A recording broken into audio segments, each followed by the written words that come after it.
கர்த்தருடைய நாமம் மகிமைப்படுவதாக. இந்த புதிய நாளுக்காய் கர்த்தரை நன்றியோடு ஸ்தோத்திரிக்கிறேன். இந்த புதிய நாளின் தியானத்துக்காய் எடுத்துக்கொண்ட வசனம் மத்தேயு சுவிசேஷம் 21வது அதிகாரம் 22வது வசனம். மேலும் நீங்கள் விசுவாசம் உள்ளவர்களாய் ஜெபத்திலே எவைகளை கேட்பீர்களோ அவைகளை எல்லாம் பெறுவீர்கள் என்றார். கடுகளவு விசுவாசம் இருந்தால் மலையையே பெயர்ப்போம் என்று வசனம் கூறுகிறது. நாம் கர்த்தரை பற்றி கொள்வோம். கர்த்தர் நம்மோடே கூட இருந்தால் நம்மால் கூடாத காரியம் ஒன்றுமே இல்லை.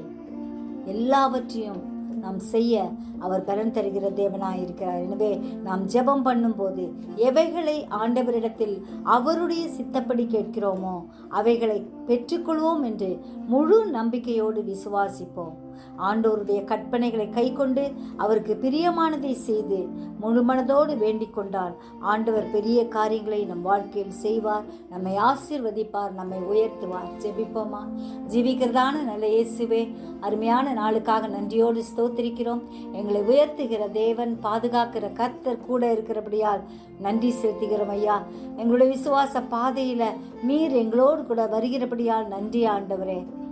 உம்மிடத்துல முழு மனதோடு கேட்கும் எல்லா காரியங்களுக்கும் நீர் பதிலளிக்கிற தேவனா இருக்கிறீர். அதற்காக நன்றி செலுத்துகிறோம் ஐயா. எப்பொழுதும் ஜெபித்து ஜெயத்தை பெற்றுக்கொள்ள கிருபை தாரும். உம்முடைய பொன்முகத்தை நோக்கி பார்க்க அனுக்கிரகம் செய்யும். உமக்காக வாழ கிருபை தாரும். எப்பொழுதும் ஆயத்தமாய் இருக்க கர்த்ததாமே வேண்டிய கிருபையை தாரும் ஆண்டவரே. தூரத்திலும் சமீபத்திலும் இருக்கும் உடைய பிள்ளைகளை பாதுகாத்துக்குங்க, கிருபைக்குள்ளாய் மறைத்துக் கொள்ளுங்க.